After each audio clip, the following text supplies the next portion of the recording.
Area busiafo ye mamo akwa abasem atwen yen ni age pa mama ya dan ye ho aba fi obi aboga beba edi se ne boga aba ye nyina ye boga aba nti shout out to Ochiame Kwame oni Kwame Eugene ye boga beba December yi am obi ni age nti mo kan akwa anto yem Kwame oboga aba uni problem ye nyina ye boga aba no wo boga akro enye won not here political burger. Oh, Nana ya tete senior. Last week, me say me de ne kodina. Dina na ma. Makwa kwata Kempiski twem. Enfino. Oye socialist nti osuo bi be hu no. So okwa Kempiski. One more problem. Dina obi ti wona na invite you. Ayi fa won nim say invite. What do they don't say invite? Oh, invite no wa ha. What do you na me te ha no invite. Invite me go. Wa fana no na kai. What do you Integrated the travel. Me go integrated bia e What do you phone? Come there na me go Kempiski. The reason is that oye socialist. On person bi who say or na dem o Kempiski obi be who say mo Kempiski. That's am for ho. Am for ho enti. Nana ya. And no de ni na so ja Kempiski oba.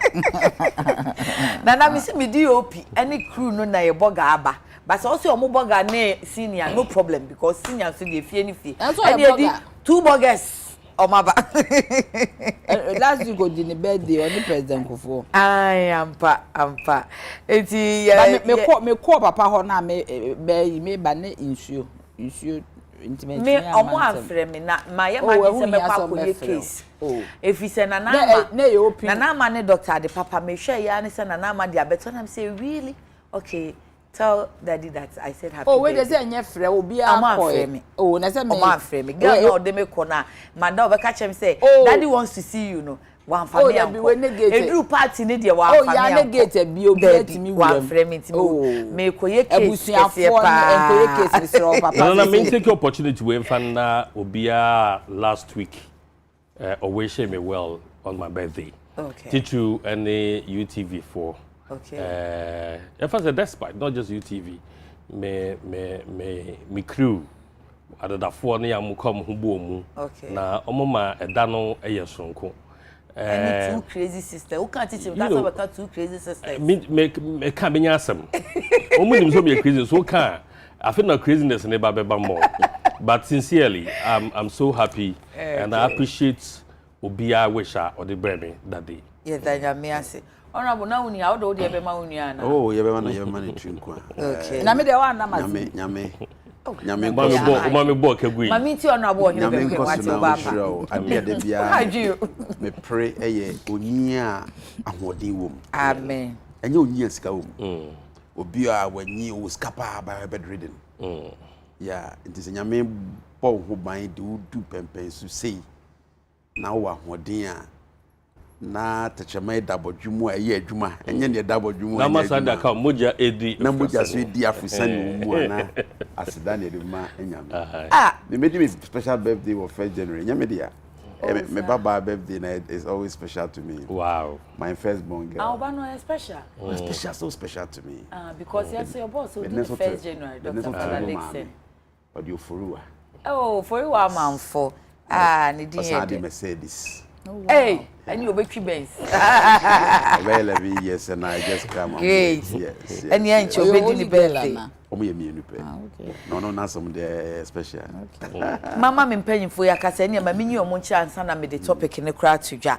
Opani o kasa twa to sese Honorable Derek Ohene Bekwen ono kanemra chebedwani mo manfo mo Upper West Achim wa be obeti ne me chia me nkrofo adults here adesu ni adults de bia me confuse you adults de na kokoforia. Oh okay enti obeka adesu for mo ntwe no why obechia mo na nana ya jantoa nana ya achempem jantoa ya o ye first female general secretary MCPP ene ontimi nkwiri me because me dey achempem na ba nti okwaduo me ho son na honorable Alexander Akwesi Akwa MP Odan ya oye senior journalist nti ono oti adwuma na se ense so ma ye bre ye de nkra be ma no se on kanche NIA for say card no a omo abre na eti omo mran kran no cheche mu ben de wom omanfo na ebo omo sobo obia wanya so throat to be ebedu china na ne ho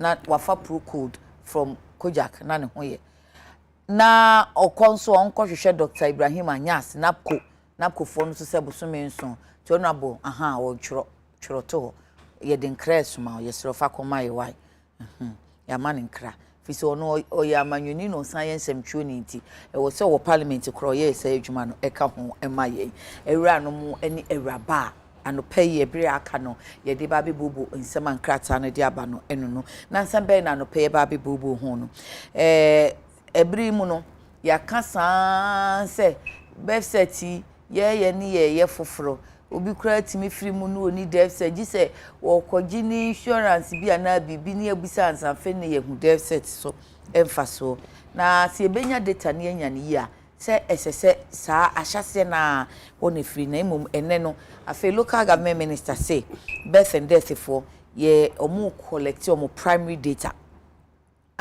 wo mo betumi ede ahye wo madwuma no mu kina ache aba ne berepem ananka wo betumi aye ne ntem ede no wo de ka ho a ebetumi aboa ye mobo ho na ye to adwene no panyin sesabi nyansa te se kwaya noma enti ba ko 14 no mu de bia kan mu de no ne ade vaccine ne so ho nkomo kakra mampani wo sanhye mu de yase wo de atudwa se yi we de se waka ne pendwan de akere wo mo I say he's been talking tough to the international community and the other world leaders, you know. Asemo anu akacho mu say ya de mu ye enye mamu nye nsa.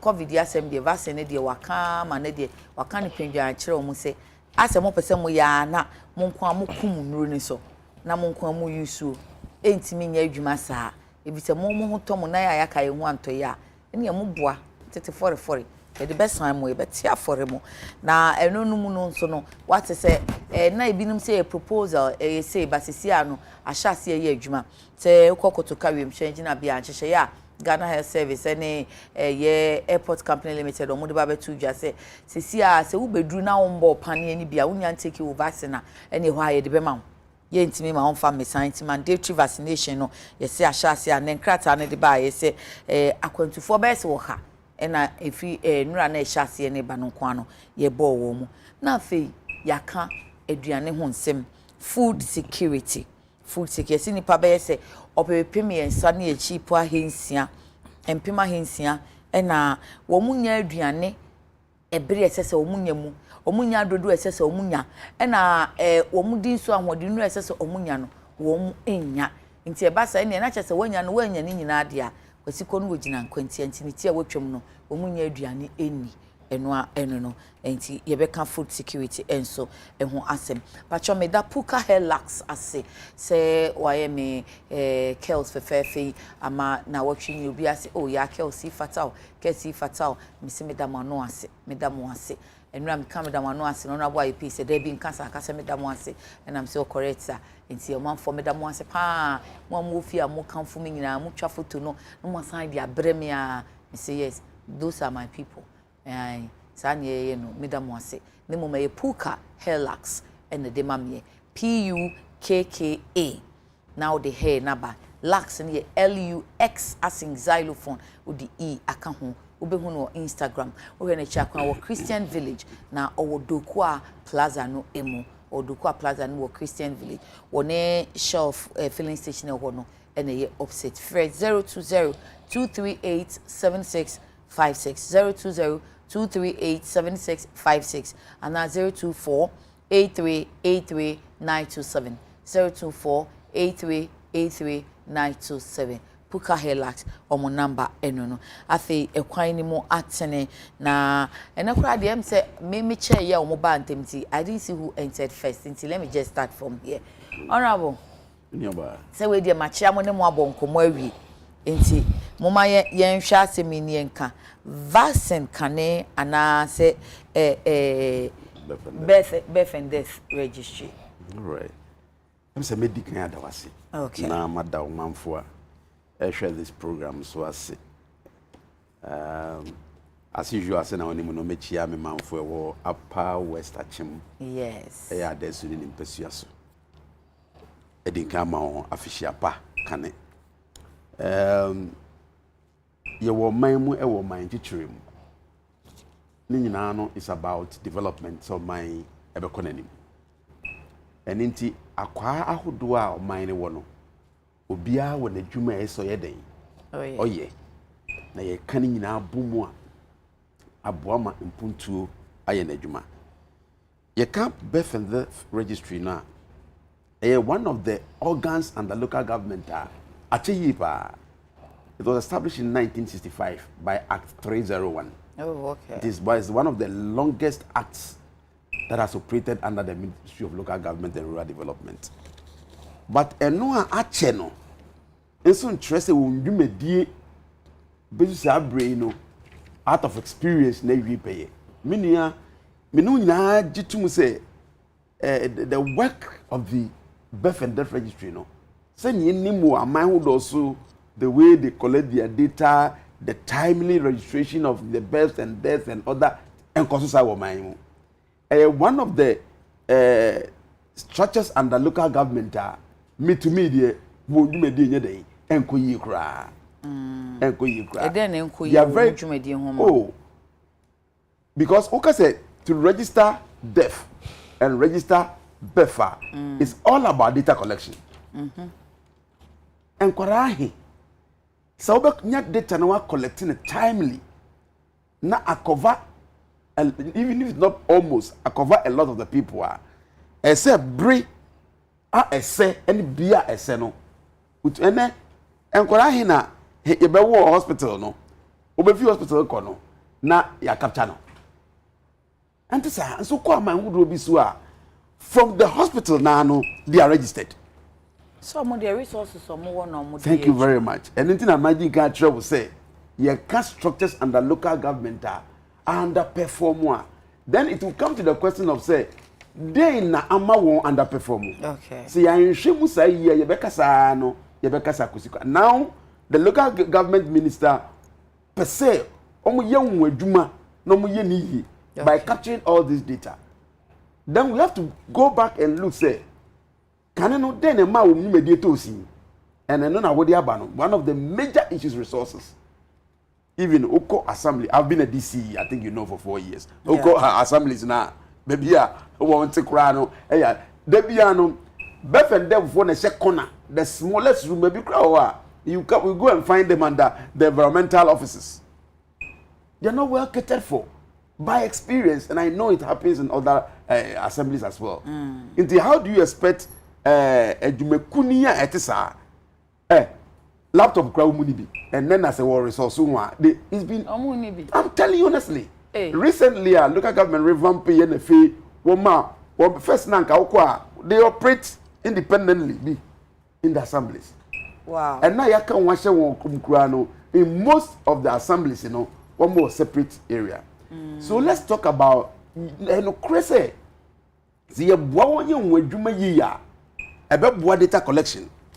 The omaya team edu time na yesi nipa hin na afimu a. Yeni to say you be throw di na yesi o.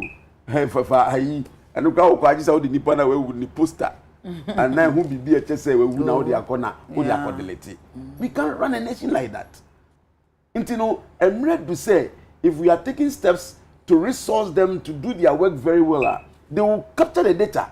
Obi ofimo man mu bia omunim ne yawo na be mu bia no encha ye say ebra ye ni abra ye yes digitization you kra enka at the click of a button no ye be hu say o asemasi ne best set or dia be kra your original and your original enka afi nko na wie ye nim so nkola say ne ewu wo mo afi mu e ma say because be fender bibi ho eni nyina account na ma otumi obi tumi ko a on di 18 no kokko register. But if we have data, now you fuse data no into one akora no already now you will no and now or register ya the details course no. The data also into when you are going to let's say do time na you trading. Now ko body tibia no we have that data over there onto the system. Into a click one more I bet you say undi sa fene. Into you no nyina betime da boa. I feel we need data to plan oba area bia na me fa me ho me nko bi adiem oba upper west achimwa adesu ye planning upper west achimwa adesu ye capital no enkora hina by next year no ebedu 18 Enkora hin na abro 18. And no boy am ye planning resources for the district and the country as a whole. Say enkora eba if na aka can we school going age. We want to look at availability in terms of say a school at na hin ho places are hin available. A bit me boy me say enkora na ya won ground do na give you go school.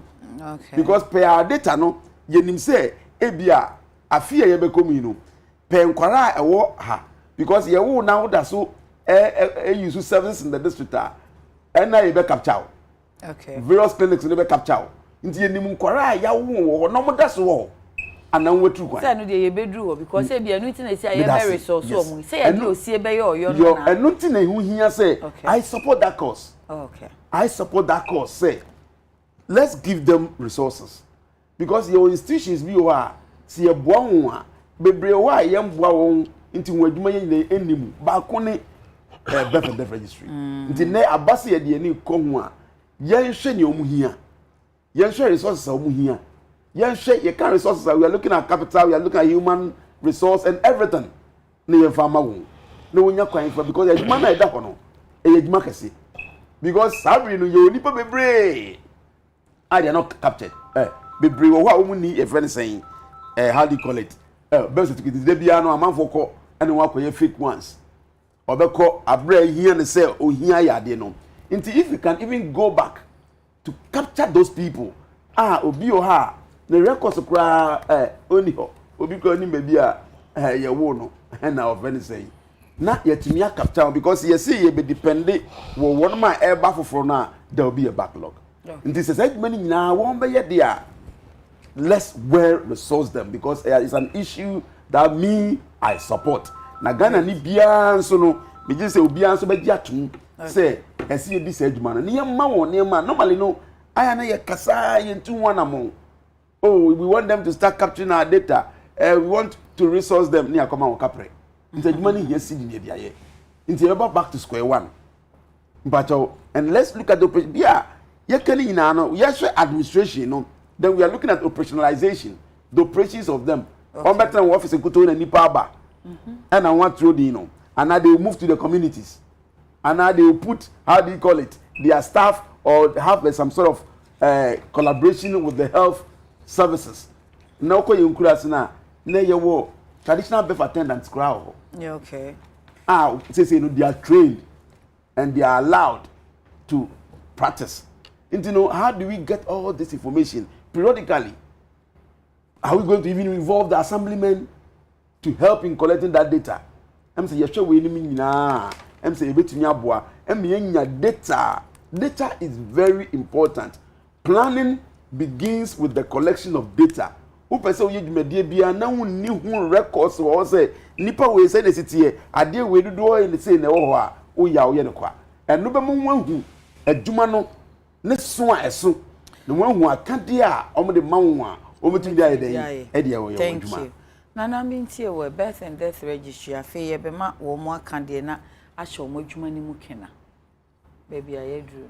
Ya me da se pa no pay me de nchia emma Ghana for nyina. Okay. Na me wish you be a if it's a Merry Christmas. Na hope say send any mercy aye din Yankopon be boy ya me nya sika kakra na ye de aye den. Etimi adi brunya. Nchia so ma CPP for nyina ene wahwe for nyina. Ene menua mema me ne wo mo studio. Yesu kura ye jahem nti brunya ne de yebedi. Na so obi enso ye. Me ani enso ye to come din ya menko. We say full security. Ni obi na kan full security just come din. E come din yo. Aduane concept. We say on abo ma won kasa. Security concept. Aduane ni ho. Honorable Mpache o.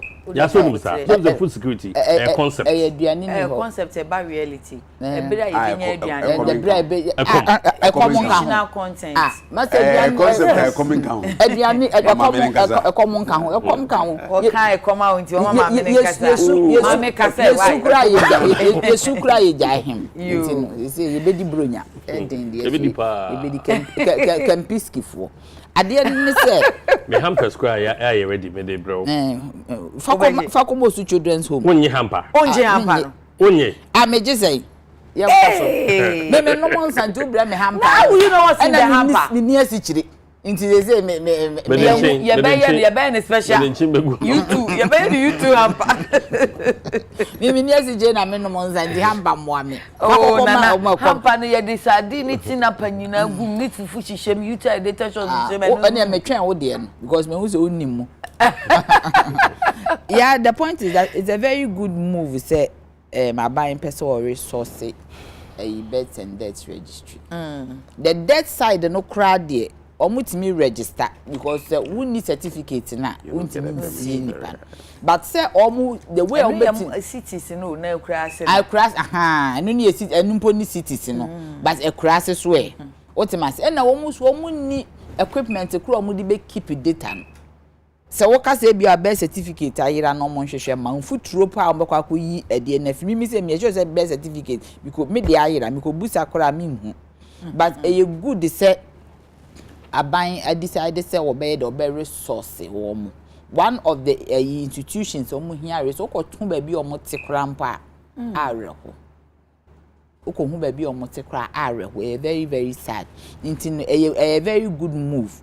Say, but my young say kasa na say 9-day wonder.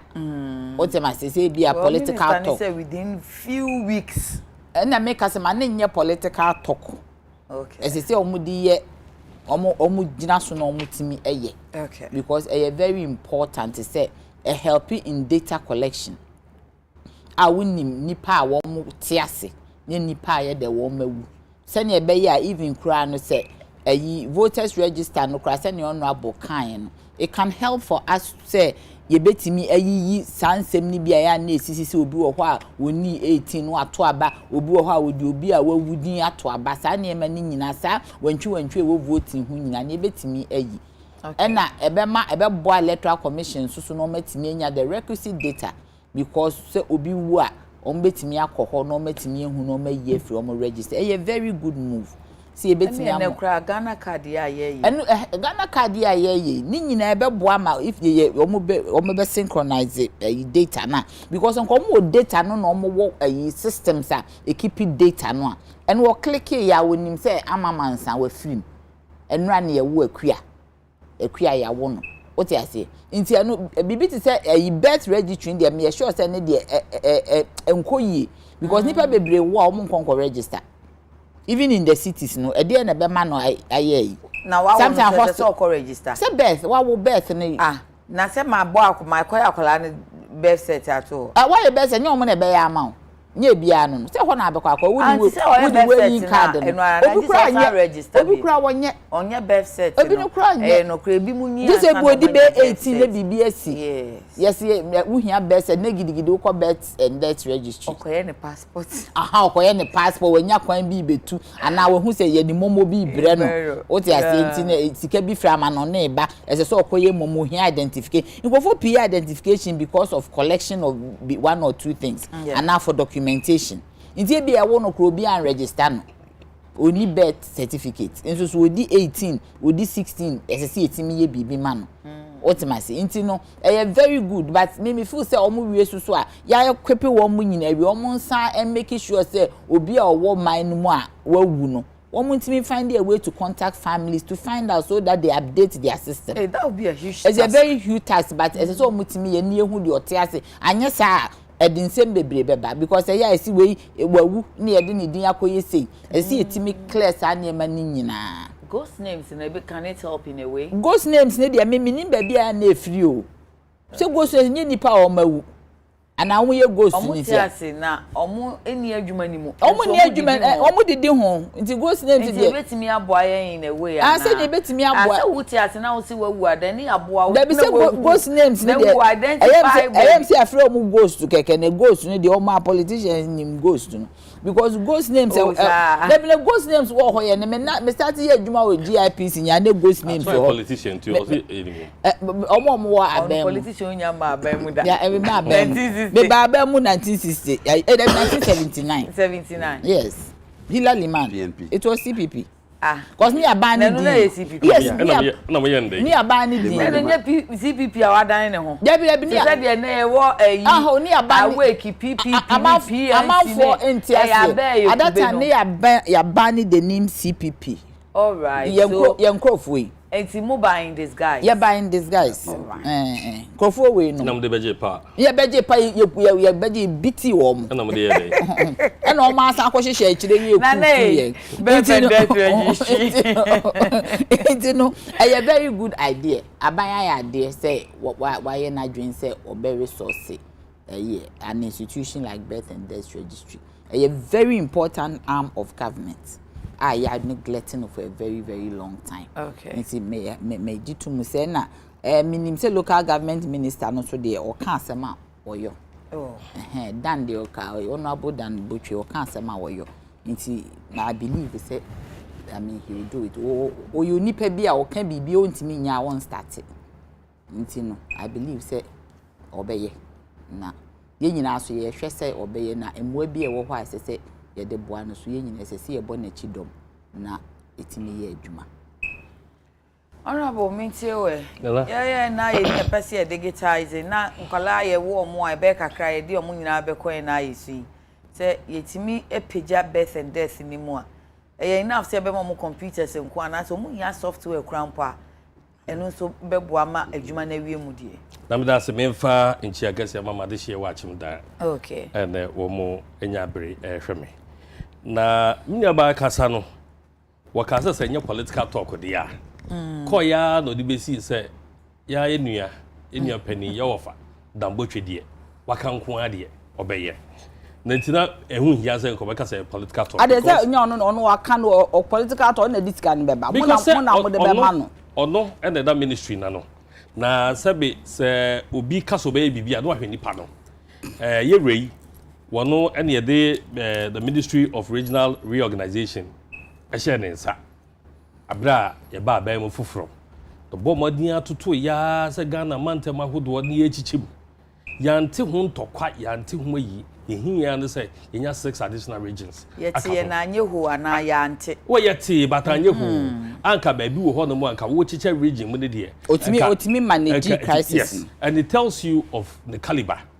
And say bi onu owo pe won say na kan bibi o say mu na mu disika no be man say bi onu onyaye ankasa nti waka but afi otwe na ma exactly say onu as a person as a person na system birth and death ankasa no wo mo problems wo mo wo no enye serious problem bia oh sir yes a political will any enisuade ehunu a ubenya waka say ade we ne ye ya ye free ha e de ekwa ha say ye kase ye fix Ghana amanfo nte ase so sa ye digitization any digitalization ya ye chirechire mu nyina no kofa propaganda bia ma akosi nyina ne say systems a ye di chichire omai systems a ye di bu omai systems a ye di hihye omai no eni ho but uhia say abai no be hihye niema ebedu baby yera ba omia ye say odi sa ye ICT nsam yi anim na wa drive no propaganda ye di tu mo ne say economy no wantimi intino akwahye ICT echi but that ye woman ne say ye nyina be hunu say ye ni systems a ye di chichire wo man enu ntino ye be bibia ye nhihye platform no ye nya platform na ye build ya easy I say we see dan unya foundation no a unya hihye bibia we opagya dan no a cream to we ka na say ya na dan ye pagye wonnim dia akofom I no nipa mfa wo mani hu eno ene digitization ene eho driver koso ene tax nsemi aye keken the ama ye shifted from a particular line of taxation na ya kone ene akoya bibia ohoi ene say yenim say the number of people are mutual tax no isa we got those data from digitization yenim nipa etua tax yenim say nipa dudu a depend wo man so no anti birth and death how will it help because at the end of the day no ye be hunu enkwala dudu a ye wo mo any nipa free mu and we might not even need regular census and say statistics census ni etimi ehunu ye dudu Because sabi omanya ye do sa pempen so say do we have to wait after about 10 years and say ya kan ye ho ase ye hunu say this is the number of people we are now within that period you know decision be na be take kwa na ntimi take because ye de say ye twen bre a emra be ma ye ho kwan me ye census ene mi musa sesenka ye di kan hyase te say na ye resource ye di kan resource birth and death fuyi ena nka wo mu gina wo na so ansa na ye cry take offer na nke no mwa ase ena ye ni ne fapem ni nyina so di mu wo mu pa ena ye ni a bigger picture ena ye ni a bigger picture no all of them we no ye keto na wo into it na kwa feed into it because and the NIA on my integrity with DVLA NIA on my integrity with NHIA NIA on my integrity with GRE all sort of institutions are integrating into NIA systems. Metiasio but NIA ukwa yebusa o ebi a birth set we why na wo free but na nka resource birth and death for e bibia enka omo benya no easily because say say same card ya yes akwa register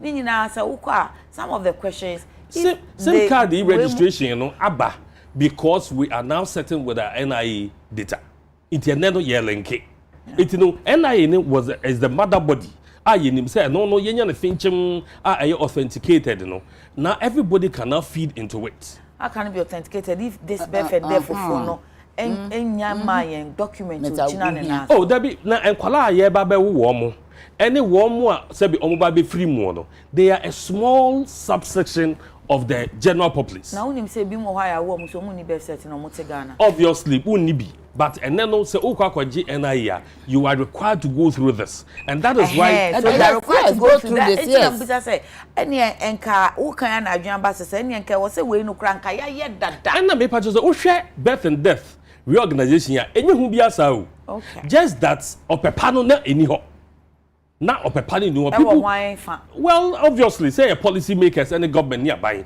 it you know the idea is that ye nche da ehuru wo mo mfa so and na wo mo nso nche dan ton wo mo ho emi ehunu wo mo mfa so and no be call hospitals ahodo bebre omo no mo ton de ye na ehia o mo but they need to make themselves relevant okay what I say sometimes you need to let people know who you are you need to let people also mama for hunu say edwuma ye die nie ti na me kiremu say no be call a lot of hospitals ye wo a registration point ewo ho wo abofra ape utibi je wo birth certificate ewo ho unyini a na wo kodi birth certificate echi a den and I said uwu ya pe yehia with death certificate kwapo atayama obabia ebesiewu these are data that are collected every now and then no but they okay they no can no wa nwu okro kasie mu a yehia anase ekurase no hwan no okọ befende fa akọ ekurase ansa na assembly ebe makwan say yenkosiewu no age say yehu death certificate baby am want me nim obu okura no wo ofie obedan o ehwe per doctor bi na won ma death certificate because yes ye man no kura bia ye man no baby e mare nkokura no what does it know your kwai fa so pick up this data but the me can say we ni nyina ma ye ho ahoto say o man no ye kwa yanim etino de ye hihye obi ye hu ye no at the end of the day once a birth and death aba up Toka so bi ehun ya mentia. Oh, na say baby ba ye kanyina no. Enkofo so man no egu. But we are telling you say with this kind of settings. That be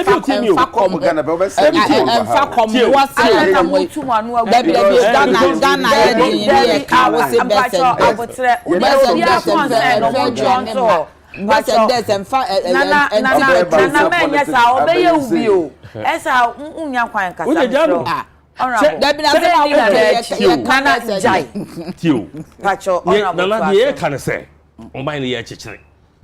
Ye chichira, who foundation. So also said they are commanding at the first one near Sunny. Now say, wait a minute, the echo better than the son of what dada. No, what dada. But then, no, I bear relevant. There has been an MPP one. Satam now mobile and then no one who's a befender. Buy a chassis and I. I see a young can check. And 2 year film. 8 years. I am your mobile, and I am here to see. 8 years. Let's say express a moment of Quanian Twasso. Where Twasso and I am breaking the data. And Kenyan and the Beth and that to once. It is 8 years, the year was still. because NIA na ya chichire na ya ho adwuma no wo mo ba ya me ye ne hwe but ye nim se oman no ye hia foundation ye hia se ye benya systems no answer ya build your mind into no ye concentration e wa ha eno na me pa ma ye hu se so obi ti baby ye tobe se na wo ke tobe no a ye ja wo mo ano mo ye mu tobe because ye de ye nim de ye hihye ne ye hihye no ejina fapem mo ba ye no se we mo second term nyo mo twa 5 years so aka mo 5 years ye the NIA ye we NIA. So now we have a mother institution, a quality all the data. So now we can start fixing. You see, the data that this one is yet to put together. Which one? So that's registration. That is a small section of the bigger data. No, all collect here. We only data, Papa. NIA, yeah, link it to lands registry. NIA, yeah, link it to BBS. So we needed the NIA institution. Okay. And an authentic data so that we can now link everything into it. At the end of the day, omine ni achechire ya nwe omine it will fa baby enye ye. Onna untimi nkotna baby nkosi dan enye o rent a untua rate untua tax wo ho. And then krofo bebre efiama no be sisi apartment eji hu sika kese entua tax but ene with the NIA any land registration any friend say I can say ukoje permits. Okay. Building permit here, we are linking all of them. So we needed that institution. And then the Jama Union Moa, to the JJ Moa, ya buy ya Yasambefa. Baby, what TSC ni? Papa, you are you one. Ya so Mananusi answer, me that say. They hear me say, ye, a better baby crampo, na ye here sense of simple. Because ye be who say, and what can you data. You data will honor more. You click it, ya pet, na winya. Okay. And no actually say at the end of the day no ye here say your development agenda no obi na emechere in the end because we have everything with a click of a button. It the minister na sha say na bona baso ye nim the bobre ye nim the otimi ye nim say wakan obey because we have established the data. Ye raba umia ne digitization drive no ya set bibia to na no eba ya na ye ka omsi ai na fiber optics was there fiber optics no when they buy they buy that if you put in place all these measures and you fail to implement them or you fail to put them into proper use to the benefit of the general public, what use does it become? It's say at the end of the day no the back end is brought together. A bit me as 7 depending and no akwenya nya and a birth and death yeah babe authenticate begin say with what we have already done no we no here it's all about mechanization, getting the necessary equipment, send the buyer obi kwa register. It will be so easier for them to get in the data na ya fix it we are on course. Thank you. Said there number one yes na 2 minutes who can be okay who can say me bisaya na okay who see birth and death no a prerequisite and I say a idea about bois and I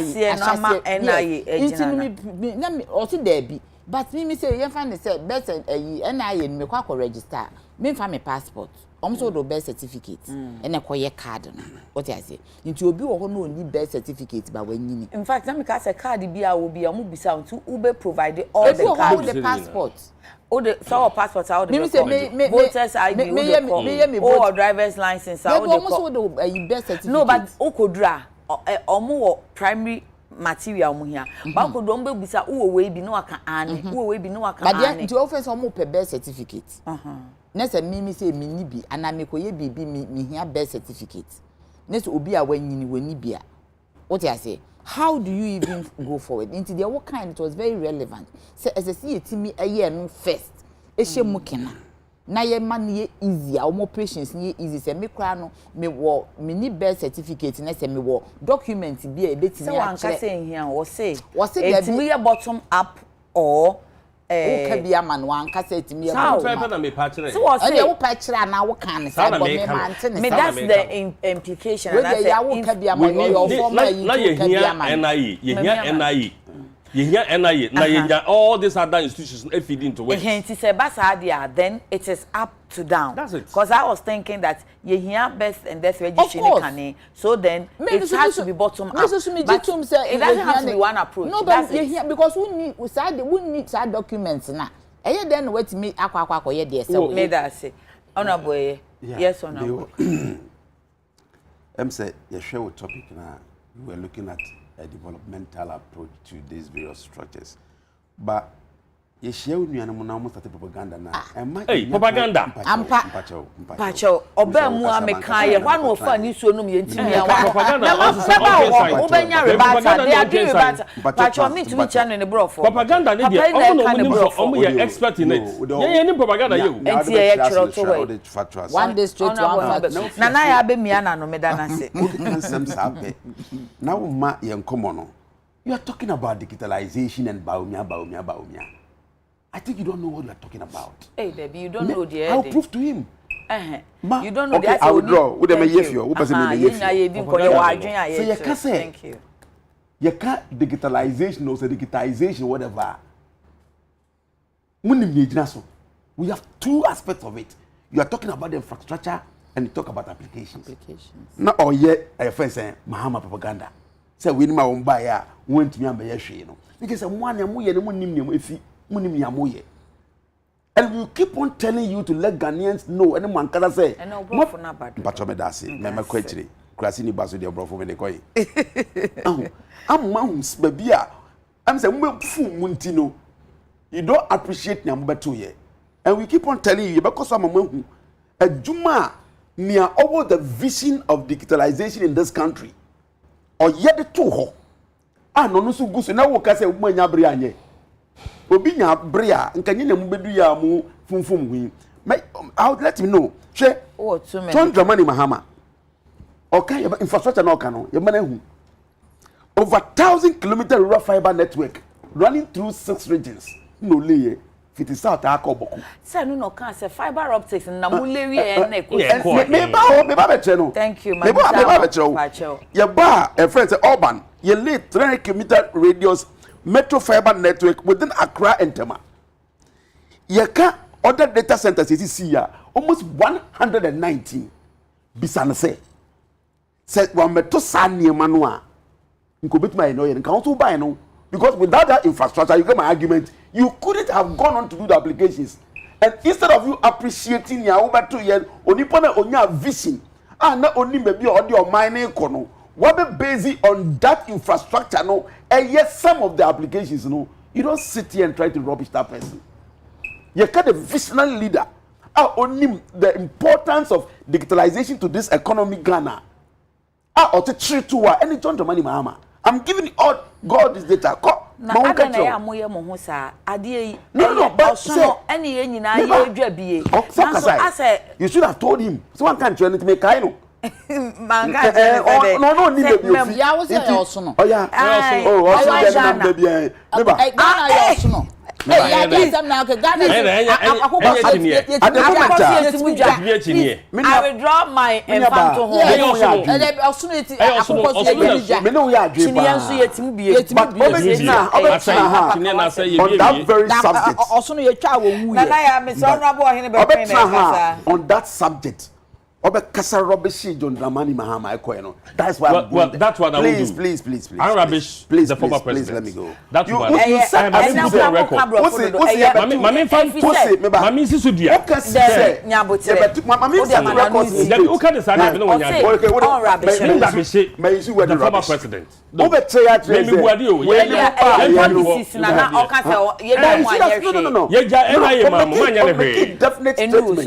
Make it definite statement. Say na nka omo ye na wa ye do na we mu ba mfia awotwe and why that's what he said. He said that. He said that. Okay. Me no be ma. Sa that is me share baby na say we yes ah. Make an NIE. I want me person we say make an NIE. If you say na wo ye ya program no. My who say NIE I said na make. You have to start your program no be kama. Na honorable akwa be miana no. Who say make us all kasa pe na me no. Let me go on. Only be kwen bo no poma be why. Anything Usu asa. Yeah, ma Pacha mama na extra bottle. Me nia honorable. Kwesi agwa. Nia wa be fu mafa no. Isi phobia. Mami fast as on come so no go. You want to change. Aji phobia. Ya want mass fast. Ya mass fast. For blockade is others one has fast. I have fast others. Oh. Mo mass fast ni. Mo na mo ye. Na ho. Is it oya pastor una oya adesu. Afa mo si answer topic. Pacha under my watch by John Dramani Mahama as the president and me as the DCE.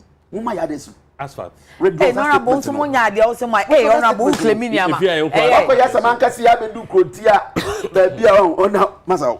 Why your mama eh. Na Wi-Fi wo ho de. But Asphalt wo in fan. Wi-Fi, the Wi-Fi ba ho. Fiber optics. You see, let me give him the record straight. You don't know Oh jeez. Papa no. Aye juma kese eja thank you. Onya say yi na. Wa be see fi mu de bia nyama ye tudin akese. Say mu ye bibia wie. I up today and away and ma to di isu mu nyehu. Mu ye bibia wie. Be fa now the okasam. This has something withdraw. The slogans. With the sloganism. Mpacho sloganier. Nia me pa ka say. Thank you, yes, NIAC. All right. Osanko hobia, you ba hobia. Enu na he. Na ifi abem. Okay. Ye jam omo ifie nwotwe. Ye fo say enkase ne pese yehye no e ba na nkoma ye. Na ya beto aso. Mo the policy document to why says so mo hwe so ye. Obviously. I mean say NIA started. Dr. Professor Kenneth Fana na wo ho. Wono an wasa beto aso. Oba ye eni na he. Now the document in Kofi because sometimes say am handing over na mo na make an ya a public institution. A public institution. Into the whatever it is so not no Kofi a na nipa wo ho ye adwuma. Okay. What does here? You buy me say one Dr. Haji and a call NIA for about 8 years. Zero was on the director of NDC research was there. For about 8 years, ye who dey pay mu our NIA.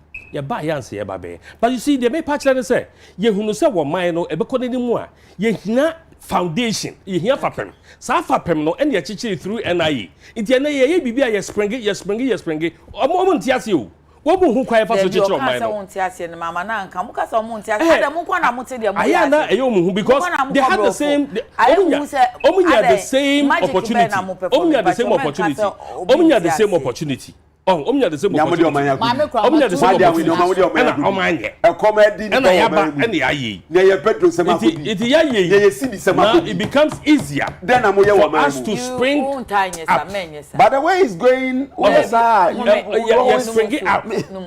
Woman is you from Kauna the international. Honorable ya na board spring it up. Necessary na moderator. Say the me honorable hine be ku kasa ye. Enti they na be patch on the NIA. But I'll put on record I did not rubbish the ex-president. All right. I have enough respect for him. I won't do that. Okay. But NIA dey jam on no man be yan hwe ndie emia. All right. Mommy enkoye ni mo na ya je time yi.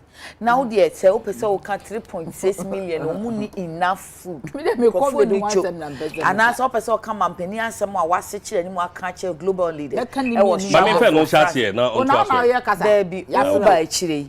Honorable be queen chat. You first topic no. Oh kafra once and na mampanya meeting na me can say let me go this way me nim do ba face me nam tekam o to oye den me so wa man na yanko oh Wednesday for oh na yanko tu be ka de he let me give you 10 minutes yes 10 minutes we can do so me nka say your friend is saying COVID ne de no o mampanya ka say yi I mean it's high time I will be cast kire wo mo I hope say wa kan so o mate as what can woman and I make an as I say call masum.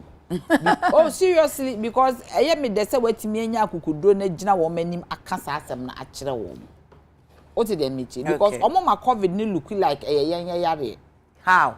Omo na that is the problem Bill Gates see wo adurade no. Bill Gates ka say COVID ni be devastate Africa me yewu like chickens. So onye nyankopon. Aha. Into no COVID no the way air no mampanyi akasa akire wo it is good to say enya Africa disease besides na so mutimi eboye ni enya vaccines but me vaccine asem na yankasa so ye boye ho so yes so ye boye ho so but vaccine asem no wo ma eno na me hwe CNN wo mo se eno mpo emoye ho ban against Omicron because almost say Pfizer no eboye ho ban 70% so wo Pfizer na ebe bo ho ban 70% what you say into no vaccine na nkasa na yesi ye nwo no mpo ne ya almost say ubenya 100% ya just oko booster na basically vaccine no ubo booster say nkura e bo ho ban say yare no ubenya batunya ense wo na ense nti e chese vaccine no enye full proof aha but e yesin say o mokra na ankodu ba bi e be ye wuo my deje na chese yesin because o say vaccine obi antiase o almost start your almost vaccine ni be boayen e be protect yen ubo vaccine na wunya COVID ni bi. Debi. From the very beginning, I thought from the beginning they said the vaccine is good, but we still follow the protocol. The reason being that vaccines, you know, protection. Medi vaccine, medi actually COVID, medi actually power. But I do. Okay, say New York. One Richie had immunity near to be in a mask. What I say? Because there was a belief say vaccine be protected. For very for very long. It was after a while na Fauci. It was after a while na Fauci Becca say it doesn't give you full protection. Okay. When people started getting it here and there, even though no more vaccine, no. What did they mean? Okay. It's vaccine nanka say eye boa, but enye no na ebe ma like what do every COVID. But hence usi ensan konko booster. It's as if you see a experiment. Me believe it's you know yengo booster. You share booster because any obi akra na enya first and second. My dear, with time is coming. Baba but esa na eba kakra. All right. Otimas wuntimi en negate as wuntimi nka say ensi with eba. Okay. In no time you beka cho say Omicron ni suit say intine say one wo booster unye den unye protected. Ni asan beka cho say wo booster no kra betimi anya bi unwu. Then you continue pumping this into our system. What did they meet you? Because vaccine no kra ni yenim de wom. Yesi yen wo ya. And you wom say some provide ingredients or more the my dear, I'm a various drugs or food and drugs authority. My dear, a drug beer will be fed beer was soon so man. Paracra. That is what I am saying. Lieutenant says, "We should have a named you." I'm saying, say, we soon so. Yes, BB are born a negative side effect. Besides, vaccine, ye vaccine. I say taking back 10 years, ye test trials. Of course, we are in a pandemic situation. And internet say a wopane ba pane na ye wo no yes aka chere say obetimi anya bi minimum krofo bi a wo ma wopane ni bi pese me bo bi adin a wo ma firim bibisa ya yes underlying factors na ku wo but wo nya COVID oti dem meche me nka say me en wopane no ese ye wo but ese say a lot but say the whole candidate as a man for wo say krofo de benye me nkwa na me obi anim say me are making I see they should come and educate us truly. Me say my my first job. Okay. Ebinu wo hokra mpa niema ebe free ma ba me wo ye say me nsa hono me wo e ka chem say bibi ansi. Na ye okay. The first day na my hyperactive. Aye hyper mintimi nya hwe me ye niema gidigidi. The second day na my yare. The third day na me nsa start hono. What did they meet you? Me say obi adwene the vaccine is good. But it is so much me my what it is because what I do not like this ad hoc thing why is it called booster. Yama you say a drone one a bit protective. After what second dose. We ya and no Fauci I used to say uncle booster. Uncle booster. It's so be by force. So you can say ya can't make gumu be an booster. What did they meet you? Meanwhile, Nipa no maybe one day no 3 months in Mayo.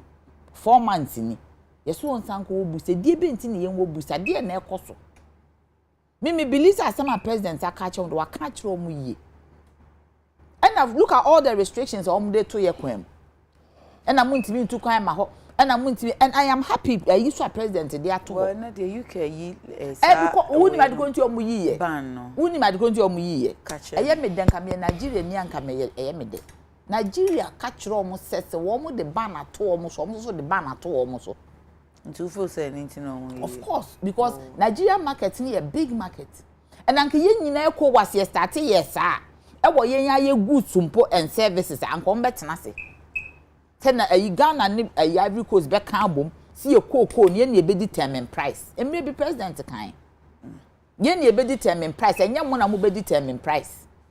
What am I say? Your crude oil, ye ni be determine price, and yamu na ye gold, ye ni be determine. Ye say 1, 2, 3 and ka ye ho atoye. Nigeria decided say almost so abane wo, mo abane Emirates, o ma bane obi a wa bane wo mo. Say UK yi ban. Because omo crop person omo ko ho, but omo be say ye de ye beba ho. And the president ka kire wo mo. Enye ye ni akwa akofa ba mo no makofa yare na bre. Nti mu ntimi ma me hye ye so. See intimi nye say intimi nko intimi ma. Because yare na free mo Omicron ni omo person omo de South Africa started from Netherlands. Why is it identity about South Africa? Because South Africa has a link to the Netherlands. Into most of them about South Africa. And omo de aba. Meanwhile, a buyer almost say if South Africa, omo ban South Africa. Into president wa kan ye. Wa kan ye a kire wom. Say ade no efri mum ho e na aba. Into ka ye mpo ne sanke ye ban nem. But the 3 minutes akaye nka aduane na asem. Maybe ade ba kwa make cancer, ade ba kwa enye ne by force vaccination na ye vaccinating for airport. And no the human rights issue. Won't me enforce obi in a pandemic your right can be curtailed in a way. No please but you won't me en obi e wo ho a wonye ne test bi enhu ade a ne underlying issues. Wonim say ade no mde wo. Now how a wo mo. Na ho no hospital where ye be check obi bia. I'm just asking me. The point is that obi ntimi ma na ntimi nka say wo won by force. Any de enye it is against the human rights of the person. There should be a way as say wutimi ye no obi wo krampa because as ade na ye eduro ayi ni bi kakra wo mo. Obi wo kwa wunnim ne situation or the number. Baby. Ade no. Untimi modi amini ma de kra wo ka. Wunnim ne situation na wo di gina ho. Okay. And to by force over one injection. Oh, you test ness or you're negative. That should be because one no cry will bet me any be. What did they mention? Omicron or spread it fast. Oh, one could be as I say education so bad. I dear back government where you're negative or zero F9. Engagement and education. As I see it me educated Ghana and then made me a back. Comacola said brunya bay. Ni party so. Obi enu ha wotete wo mum. Kwa abosu okan. Kwa Madina market. No social distancing. Into as I said, by now sanka Christmas be education e koso. Otemase e how omunya about e-levy dey nya engagement, education, consensus building.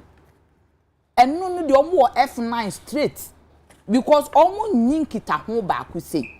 Because they say nka COVID ya dey see aye bedi bronye and a lot of education even in the marketplaces omo use microphone na nka omo dey call round no omo ka montiti mumu enisa mo hye mo mask ene baby wo krampo akwa ankrofo hye mask am krofo hye mask aseko otimas aseko otimas enu amekọ restaurant bi na obi prepare food wo wensi ene wo prepare food on hye mask e ho na me work out one hye mask. Because as if say ade no ekọ o ti dey meje as if say ade no ekọ nti ya me believe say emra so say ye injection ye vaccination a lot of education should also go down for people to know say your friend is saying ade no nkọ but with food security dey so obi anim say come dey nti eni say me ka bebe ye say ayi bebrebom niema bebrewo ho ba ni nyina na boil down to come eni aduane bibia ni ho ene ye say akokọ kora ho aye di bro ni ye nya akokọ mnidi nti eno de food security na diane nasa me da se me kan adwen check akra fe me call no abo akwaso ablade fie komo say why is the EC chairperson refusing to account to parliament? Why is Jemensan running away from her duties? She's the head. She has to present herself everything to parliament and not her deputies. Positive change in Medina. While Otunfo is calling on us to be good citizens, he should equally call on his friend Ekufuado to also be a good leader, because good citizens need good leadership. As for the e-levy tax, we no go pay krum ayeshe. Musa Batwa, every good citizen must pay tax, but when our taxes are misapplied, then it defies logic of paying taxes. 32 million Ghana cedis was used to organize COVID-19 virtual meetings. If you use my taxes this way and tell me to pay e-levy, is an insult. Co-Mensa Pillar 2, Nana Baumia is making Ghana big. Let's be together and support them for a better Ghana. Oh, this is my laptop. Okay. Mark Abrompa says, so all these 3,000 plus are going to meet at one location, all in the name of a political party congress. Indeed, COVID-19 pandemic would always be afraid of political events. Abdul Basit Zongo Pania Kumasi, Ghana government is doing its best to control COVID, and the vaccine issue is clear for all to see because the president wants to protect Ghanaians. God bless Honorable Freema Opare, Alhaji Mumuni Kankam, MCE Asokore. Okay, Abdul Basit, what's Guma blocky be more chance? Let me see.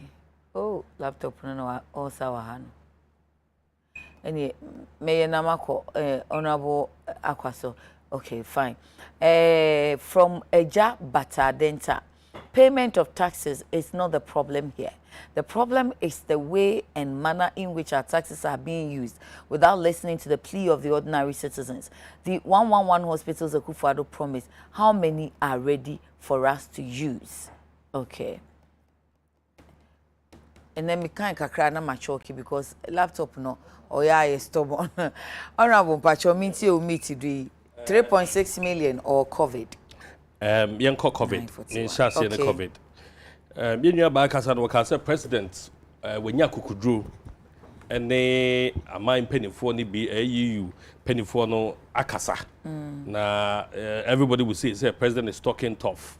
Answer na ubeye mampanin wenya kukudro no wetimi akasa awa man penifo mu no age se wan kasa watoto niema ye wo fie ama obia gitum se uman no koso ebia ne na say Forbes award ya okoje ye ntino he is so much respected among the League of Nations and ntino say ensem bi koso na ogina se okasa ama bibi maya ya na abrofo ni aman penifo ni bi etie no na nyensem hunu akeke sebe yensem a a border on ye nyina nkasa ye sustainability covid ye nim senia edi ni penya ama ahodo so bebre na ye ka education our covid ho a enka man panini aban ya boy homode pa o fellow Ghanaians series ayaya aba abedani di dimpo because at the end of the day no he took it as a responsibility and he couldn't have done better.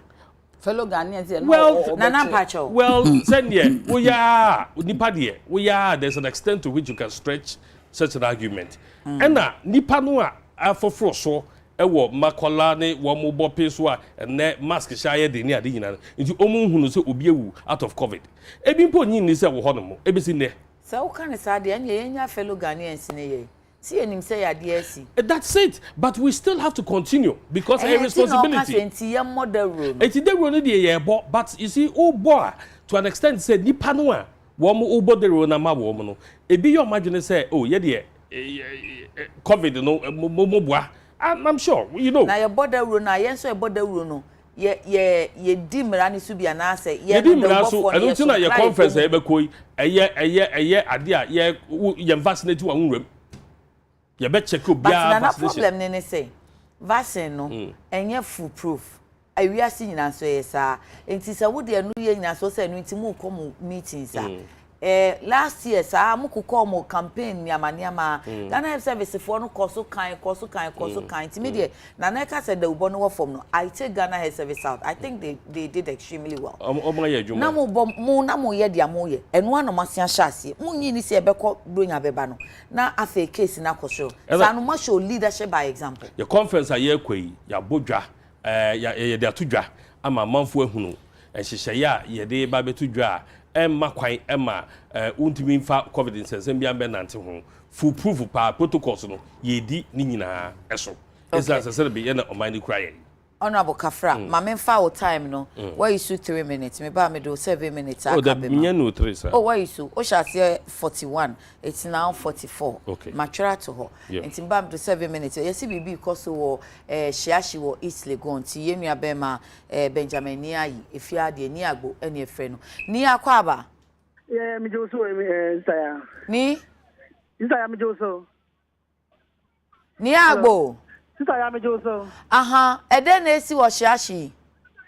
Yo anopewe na ya aprobo a ye bo de bo de ro kire ye tiefo ni ahwefo ntina ye nam na so me twemu akomadi na akoya ade na me tu shiashi station. Do shiashi station honoma ade ba ko a ekoso no se land afase na drivers for eye adwuma e wo so no say ntawanto bi kakra wo ho na drivers no kire se asase no ya ade a ebusia bi a for the tobo as family aya okpongulo for and the assassin mom so fan yes regima now so na sente mu assembly no e de wo mu timanson ama akodi court kana de ade so no pay nia esi wo ha ne se assembly na ba so o metu drivers no say drivers no je atuma ye enti no o ba ye no gate o mu fa pie eni baby amu e fa ko nyina no o ma block ama cars o mu loading nyina aka station ho passengers wo ho no ma o mu nya bebia omunya bebia po bebia omu kono omunya kapo na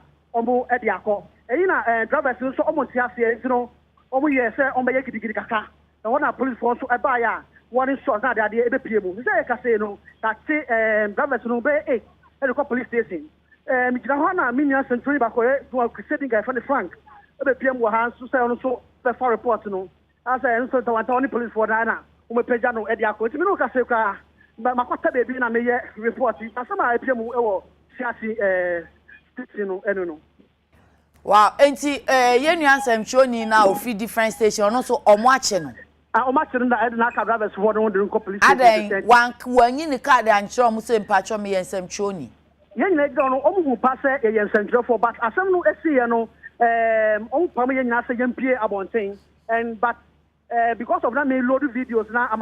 Ya shafu who need to know. Mitch Moka can't be one set. Only police for no year. No, the one set. Or my son not to pick up. We didn't have to be man sign say.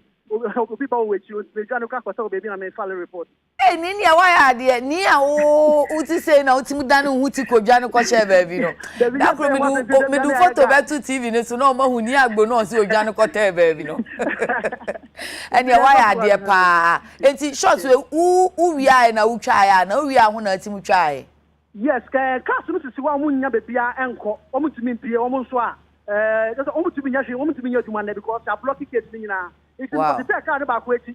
It in one shot because you know ko baby na me try kaka. Omo ba na me phone asem go to ase na bibi anko so na me tira wodi nza. We are brabeji with this way no special drink wati. Wa boy adwuma pa. Na se see a hot say why calm. And yeah, calm say. This a police phone na brepo mo famo bi fi yard. Na drivers phone so omo car. And I this is na ekidikidi pa. But one shot no mo fire ni ntinama ehu kakra bo driver phone ntino. Akoya say Israel phone name Israel phone tokwa no. Police phone tira baby na drivers phone tira baby na infinity order was car no e won infinity. Oh, okay. Enye te ho kakra ansa na wako Madina no na ye nhwe de besen si wo ho no. Why? Pache. Na police for number mu free unit ben. No criminal me who unit but according to sources no assembly no and I deploy wo say because the grader aba grader assassin united assembly no na de won buy say me protect but as to say see East Legon and say unit come fini de ninya ehuye. Okay. Koso afa waso tete for mo why ade papa sa nsɛmtwe adwuma de oduru ba bi a na wada ne nsɛmtwe ni sa duru anu wache why ade enti ni agbo ama ne board de bre yen enu no we ye happening now ewo East Legon kwanta ne so ho no mo frɛ ho hyiahye ubu awura East Legon wawura mu no eho enu no na nam ka sɛ mba mi atie kakra na ya te de ekoso.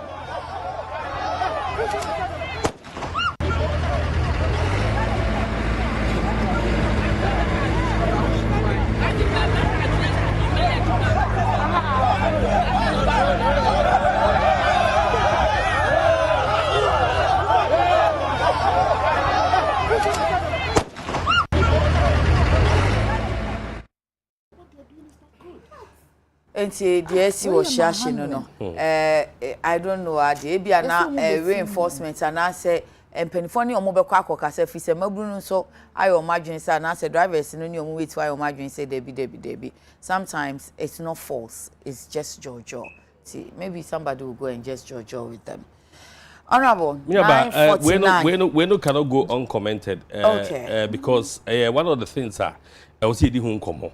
We share shots anya kakre ya ye nim the genesis of it but ye hu ye police for no alcohol obviously to maintain law and order because BBC no ye there as police for the beton safre wo yeah na hwe abrante no a wo mkoso ni mu a all konyina not to the sakasa aya crowd control sa no wo mu pe one person a wo no why ho gangari a wo inside no na o maso mu just to make sure every other person gets deterred. What you are saying is not that. Honorable Bekwin, just to make sure say a bit deter others. But in na wo senia wo be react so. Abata Abrante no kasa to tun say yente dia and obviously police is standing from far. It's your mon te dia oka. Omodos wo ho. E ye den no kwa no be so do. Nti say e ko bunu ye de we ayo mo ye ni. Honorable e ye den no kwa no be so do. Oni obi e show Ghana ha nyina no. What has happened? What the police is doing, it's not good. Let's condemn it. Honorable. And people are coming to you, but don't create you. Where you all call? I'm born first one. I said, my day. We are all looking at this. And I made sure say, look at all the people there. The way are on first control. You think that police handle the crowd? We don't. Honorable. Honorable Bekwin, don't be emotional. Oh, that means calm down. You are being money and your face. Because of who's ever condemn police and go against. It's not about the government. It's about a unit within your own. Everybody will tell you, sir, I am not a friend of the police. And you are not a friend.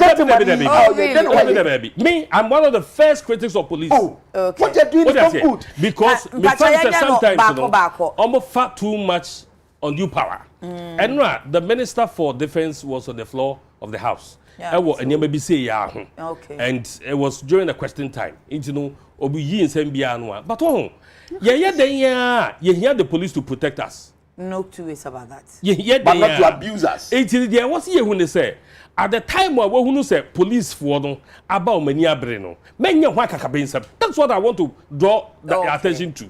What I say? Okay. Because you say no, but do not. There was a function program. Be say I went there as a member of parliament. Police for couldn't see the difference between me and any other person. And yes, I bring number because me MP. By the time I me MP, that's what Toby Awaji. To when your consent, that is it. Because abuse you, I back but abuse you. That's what I'm saying. But let's me can me justify what is happening. The police into there, why Jan, two muff. Me to me muff say. That's it. That's what I'm saying. I'm not saying say police for Nadia. One say Sabe Omundim say yen so no. I say and then Ghana democracy in tea. I say near ya fam than that because it will be a there was another incident. May drive moto. There's a bodyguard in front of my car. What in traffic? I saw I see a cool. Your car is up for me. Just like that. Just like that. There is a policeman in my car.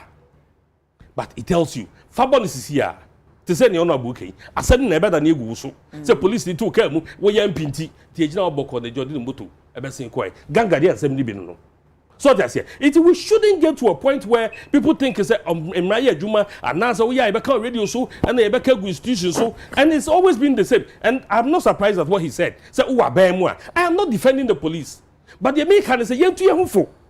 Wow, but all opposition say you always think that every state institution you may be and yet.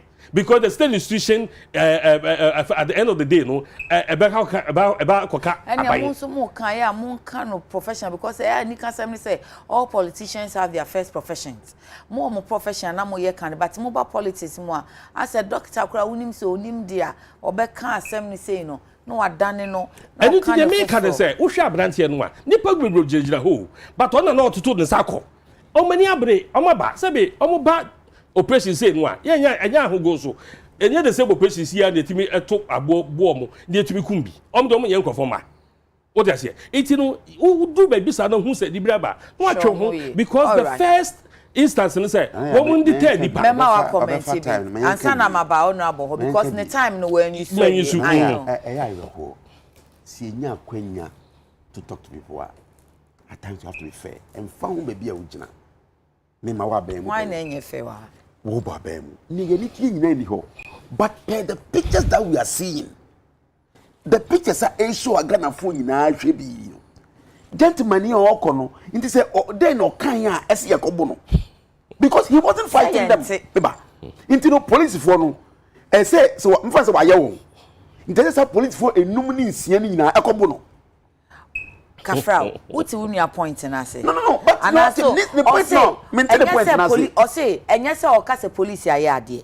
na emom wu nipa no he's justifying it pen o kan he's justifying it okay aso I say nipa na ye de nyina Ghana fo nyina ehwe no we ni obutu no first class say na maye den o kasa na work crowd control kasa na be asem o te so say na maye den asem o kan o you say Ghana you just so because say ya just dia asem e be tun say so mo peden kwa no be some peden as a policeman na mo crowd control obi be kasa peden wa ya say mo nko buru nko tutu asem na wo kan no me na gosi na honorable say wani ba biri unu aso no many people so because o kasa na police for the e show o show wani ba biri unu aso no unu ya afafa bi ena na meye esno mfanso na chemi chesa ne comment no ye no ye ne nya fair on na me can be no akasa che public no akasa che public is condemning the people over the drive for we no obi ani mas asesem me dey yes asa wo dey asem wo hye na no na say so bi ati na kan na say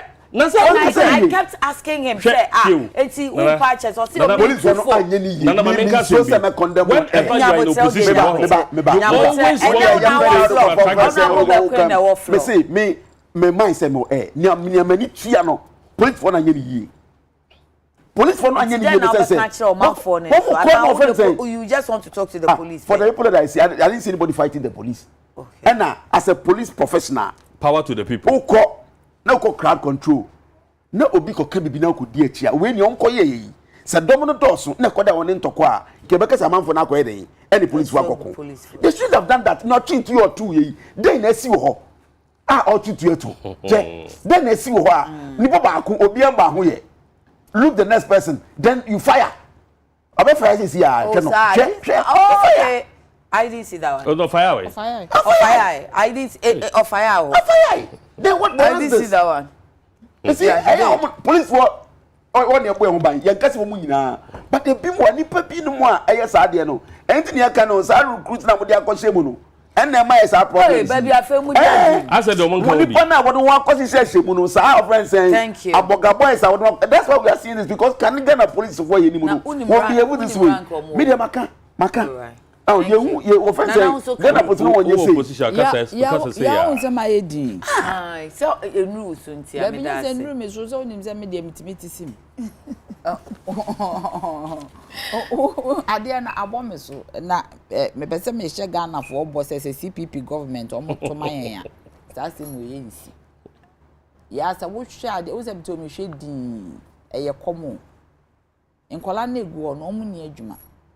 Mo ye driver for meba enye adwuma meba tobo meba omo ye driver ebi kra ye mate for ani we share the younger ones omo ye mate for so a struggle for survival because wonnim ho a ho ye central point nkofo faka efri ho ba akra efri ho ko baby nti si ye yi wo ma fri ho a ehimfa na ye do omo kwa akomo otimase we no so na me ka se aban we no me ka mo ntimase engagement and sensitization F9 on say yente assembly nka ni abose asase no ahemfu bi mu dia mami wie na memra en no mo de ma drobafo en na no mo sorry ya say assembly the police about but you have not heard from the assembly ya minimum sama America say assembly anya assembly na di police ba ho sana say assembly ade na di police say bibi wo ho na apeso use land no for development as long as assembly abemu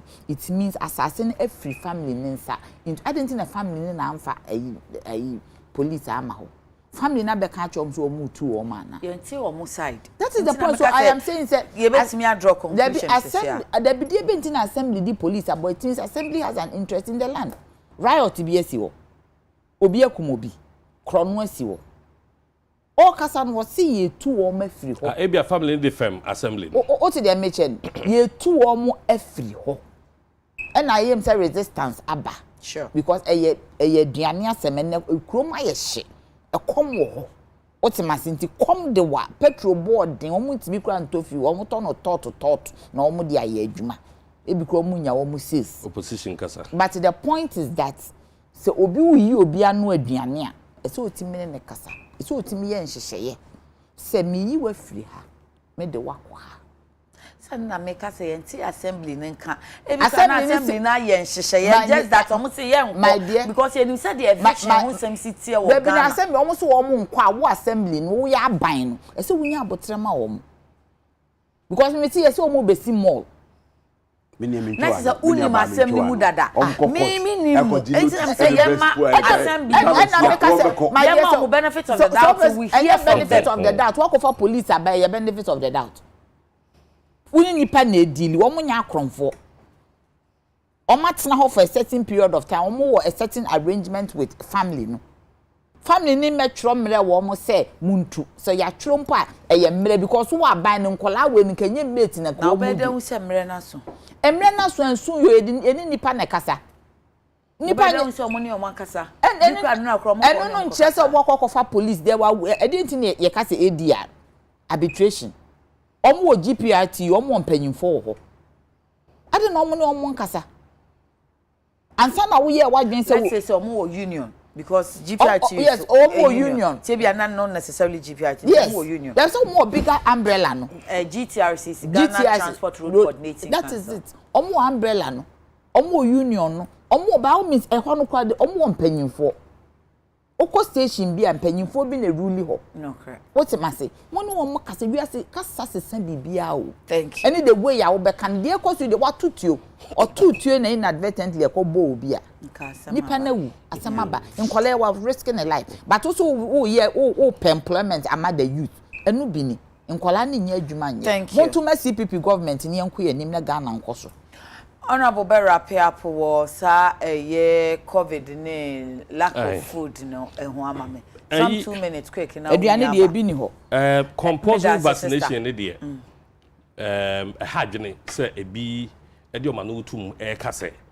Enye papa na e hye nkofo kutupa se ma omonwo. Hadwene. The same thing na NHI is eba.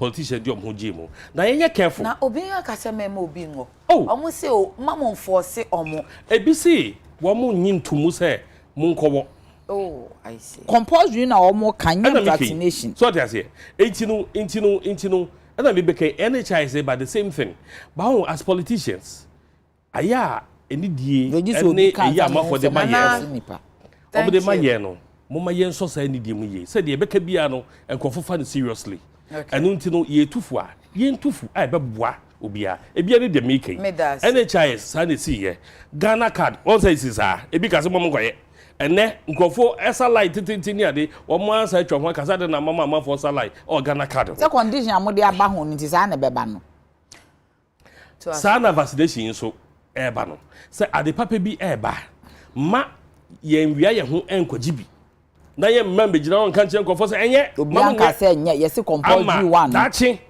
na ebeha aman na na sa manfo nyina enu ntino eyade a by the Public Health Act no e wo say aban no e fato no so no hwe se obia be vaccinated se na ebe ya ye ho enkochire yen na meto aso no o se anto aso bi eye wakasa bi pa wanya 3 minutes aso me fa 7 mama o 3 wanya 6 ona bo be to nka bi kra 10 so aba many about that's say ebre no eko pa ne obi ani Ghana ha waka say obi a mankowo obi a won right me to my work first my work second obi so won chen or say o jim bi say say compulsory ye force obi a nipa no na yes so dia say wa ban mu ne otumi ana your leadership position a ene just say be nyansa ne adwunyina we intrim obi a won right still the right of wo na yema wo yema wo acha ni pa wo ka che ko for nipa no so no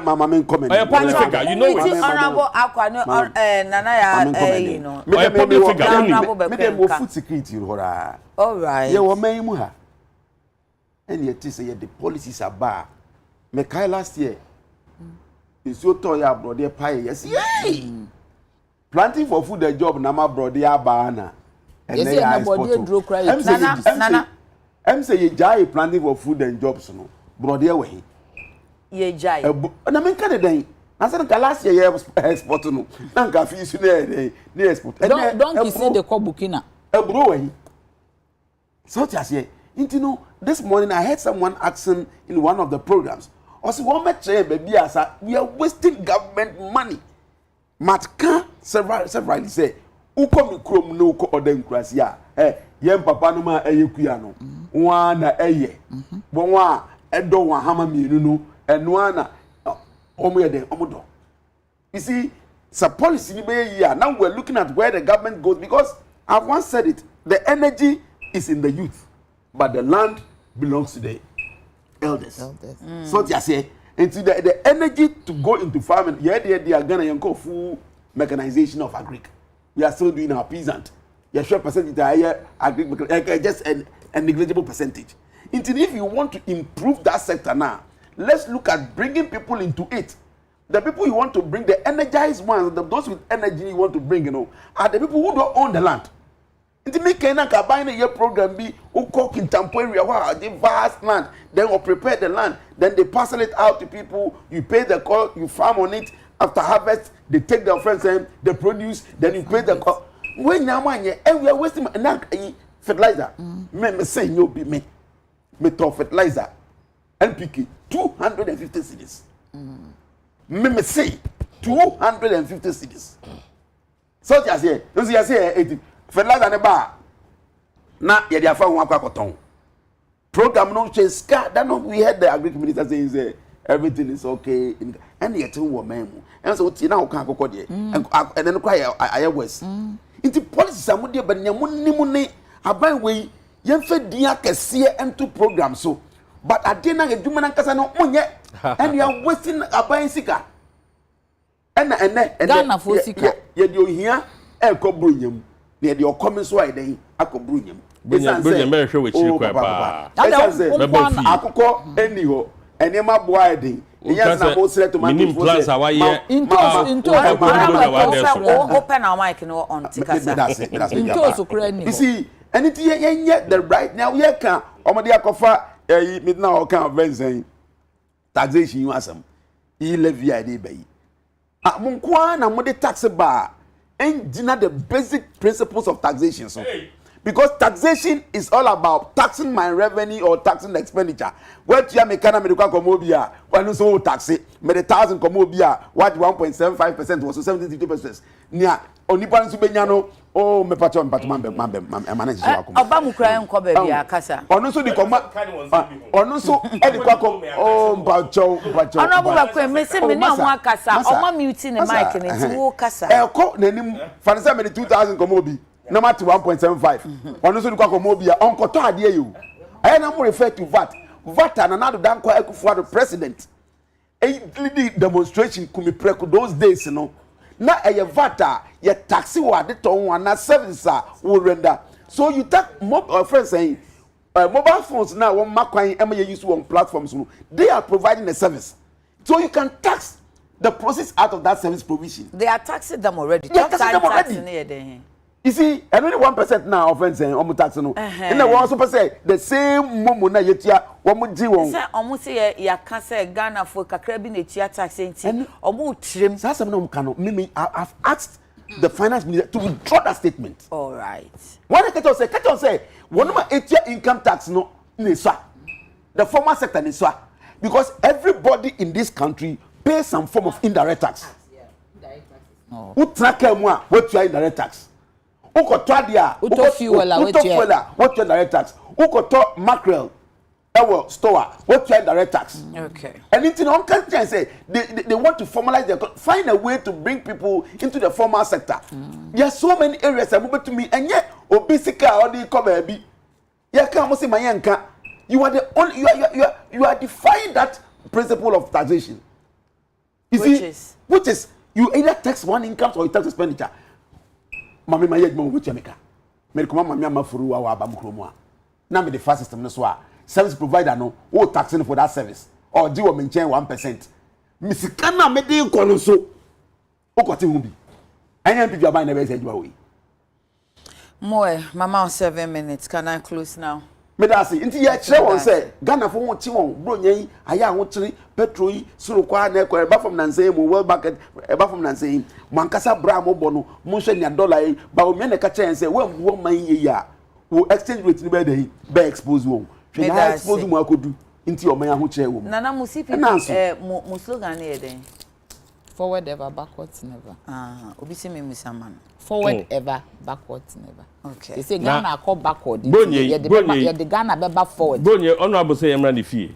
Say honorable. Also amomra ofie. Oh, me ndi bro nyame SD ni New Year na bra. Okay. New Year but New Year dey be pa. No be kwa sorry. Be di pa. Me mo da. Fortunately New Year be Saturday. Okay. New Year na me ba birthday so maka cho me invite you. Omra. Ya chance so fa. Ya ko say you di bro. One fa ko ka miski.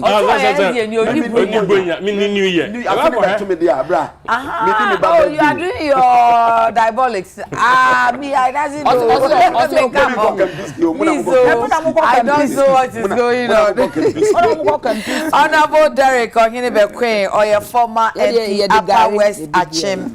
Na yenuaba nana ya Achem Pim Jantua. Na dem say one honorable Derek Ohene Queen baboom.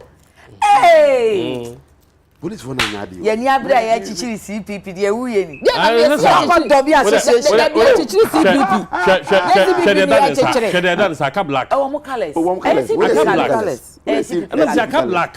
Black no we here. Black no aka black pe. Black e free hin. Any I can say we mo na be fa free CPP. No mo de black. Yeah, color 70 something years aka black pe. Nana ya first female general secretary CPP. Oh ha dwene. Ena honorable Alexander Akwesi Akwa MP Emma Omanfo mo odan. Ya de Kempiski so aka. Na ya de akaka ho se enche beba na konya. Oh mo de mo kra mo ye mo. De obi apese o ka bia o de ka kire no ne enko. Enche ye be ma wa. Awo be fa hen. Nana ya ka o de ne enko. Na ye ma wa konya wa MPP mu a. Yo be kan se afei na me hu se party a ebe ma oman na ko na ni. Party mo e ma ko e. Me na be kan kire no. Ombu oman ni na Ghana for bread. Pacha me da puka hair lax ase se o siesie miti wa ma me na atwi na watwi puka hair lax e wo Christian Village e wo eye Enkran High say na wo Dokuya Plaza o Nation Filling Station in the D enim share Instagram so be hu no ho puka hair lax na from 020-238-7656 and 024-38383 927 024-8383-927 midi ede yakunama no pay da se umaye kwan ma ye besumo de ekoso ohyiahye no se de ebesi bia ye sori ya enche na nundu abapemu ye bebo dawuru nti ye be mamaso ate na ukodwa so ni nyahwe yie na afi nso kai se traffic okurum ti ye simu ntem ye sa untimu nya niama wa hyehye se wopese wo ye ni nyina ye mamo afishia pawo